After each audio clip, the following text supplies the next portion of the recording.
भारत के उपराष्ट्रपति रहे जगदीप धनखड़ के इस्तीफा देने के बाद हम लोग देखते हैं कि उपराष्ट्रपति का पद खाली हो गया था। ऐसे में बीजेपी बीजेपी गठबंधन की ओर से हम लोग देखते हैं कि सीपी राधाकृष्णन कैंडिडेट के रूप में उतरते हैं। वहीं कांग्रेस गठबंधन की ओर से हम लोग देखते हैं तो न्यायमूर्ति सुदर्शन रेड्डी दोनों ही सुदर्शन रेड्डी इलेक्शन कैंडिडेट के रूप में उतरते हैं और अंततः हम लोग देखते हैं वोटिंग होता है और उसके बाद देखते हैं सीपी राधाकृष्णन को विजय मिलती है।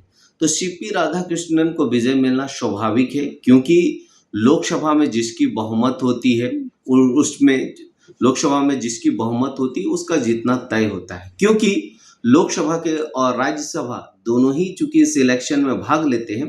तो लोकसभा अगर वर्तमान हम लोग देखते हैं स्ट्रेंथ की तो 543 लोकसभा की सीटें हैं और राज्यसभा की 245। तो ऐसे स्थिति में लोकसभा का जिस पार्टी का बहुमत होगा तो निश्चित तौर पर जीतेगा। तो ऐसी परिस्थिति को ध्यान में रखते हुए हम लोग देखते हैं कि जो सीपी राधाकृष्णन थे जो उनको वोट मिलते हैं 452 वोट मिलते हैं और वे 15वें उपराष्ट्रपति के रूप में चुने जाते हैं। और भारतीय संविधान में उपराष्ट्रपति का पद की बात करते हैं तो अनुच्छेद 63 के तहत एक उपराष्ट्रपति होगा, इसका बात है। थोड़ा सा हम लोग उपराष्ट्रपति के चुनाव की बात करते हैं तो इसको कैसे होता है उपराष्ट्रपति का चुनाव।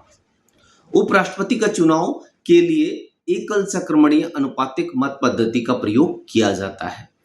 तो इसके लिए अगर हम लोग बात करते योग्यता क्या होनी चाहिए तो योग्यता क्या होनी चाहिए, पहला भारत का नागरिक हो, दूसरा 35 वर्ष उम्र पूरी कर लिया हो, तीसरा अगर हम लोग बात करते हैं राज्यसभा की अर्हता रखता हो, चौथा वह लाभ के पद पर ना हो।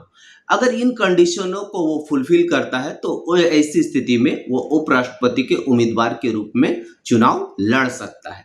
तो उम्मीदवार के रूप में लड़ सकता है और इसी के तहत हम लोग देखते हैं सीपी राधाकृष्णन विजय होते हैं।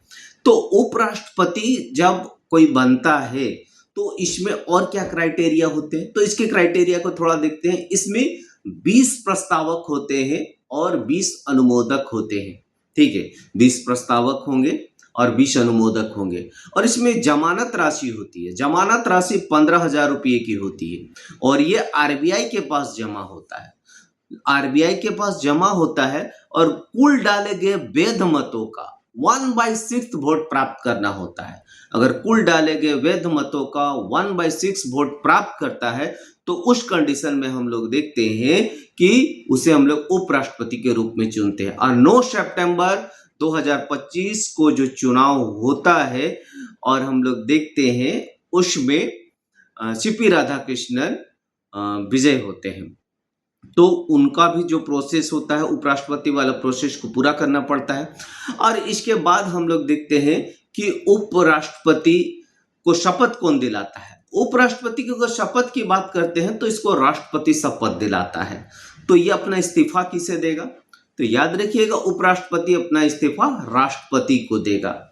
तो उपराष्ट्रपति का कार्यकाल क्या होगा, याद रखिएगा उपराष्ट्रपति का कार्यकाल 5 वर्ष का होगा, लेकिन यह अवधि के पूर्व भी हटाया जा सकता है। जैसे कि जगदीप धनखड़ को हटाया या स्वयं से इस्तीफा दे सकते हैं या फिर इसको हटाया जा सकता है। तो हटाया कैसे जा सकता है तो याद रखिएगा राज्यसभा के विशेष बहुमत के माध्यम से उपराष्ट्रपति को हटाया जा सकता है। तो क्या लोकसभा का कोई रोल नहीं होता, लोकसभा का रोल होता है। निश्चित तौर पर सामान्य बहुमत की सहमति के बाद उसको हटाया जाता है। जब हटाया जाएगा तो ये अपना त्यागपत्र किसे देगा तो त्यागपत्र राष्ट्रपति को देगा। तो अभी वर्तमान राष्ट्रपति कौन है तो राष्ट्रपति की अगर वर्तमान की बात करते हैं तो द्रौपदी मुर्मू राष्ट्रपति है। तो ये जो उपराष्ट्रपति बनेंगे, उपराष्ट्रपति बनने के बाद इनका क्या कार्य होगा, याद रखिएगा इनका वही कार्य होगा जो लोकसभा का स्पीकर का होता है। वो सभा को संचालित करेंगे और जो भी समस्याएं हैं, जो प्रश्न हैं पूछे जाएंगे और उनका उत्तर भी उसी सदन में दिया जाएगा। जैसे मान लेते हैं तेलुगु है, तमिल है, कन्नड़ में, ऐसे बहुत सारे लोग होंगे जो बोलेंगे तो उनको ट्रांसलेटर भी रखा जाता है और उनको अनुवाद करके बताया भी जाता है। तो हम लोग जान गए। तो राज्यसभा के रूप में राज्यसभा का जो अध्यक्ष होता है वो उपराष्ट्रपति होता है। ठीक है, तो उपराष्ट्रपति क्या कभी राष्ट्रपति का कार्यभार संभाल सकता है? निश्चित तौर पर उपराष्ट्रपति राष्ट्रपति का कार्यभार संभाल सकता है कि अगर किसी कारणवश उसका पद रिक्त होता है, जैसे कि बीमार पड़ गए या देहांत हो गया या कुछ दिनों के लिए वो कार्य करने में असक्षम हुए, तो उस स्थिति में उपराष्ट्रपति राष्ट्रपति के रूप में काम करेगा। तो ये कितने अवधि के लिए काम करेगा? तो याद रखिएगा, ये 6 महीने अवधि के लिए काम करेगा।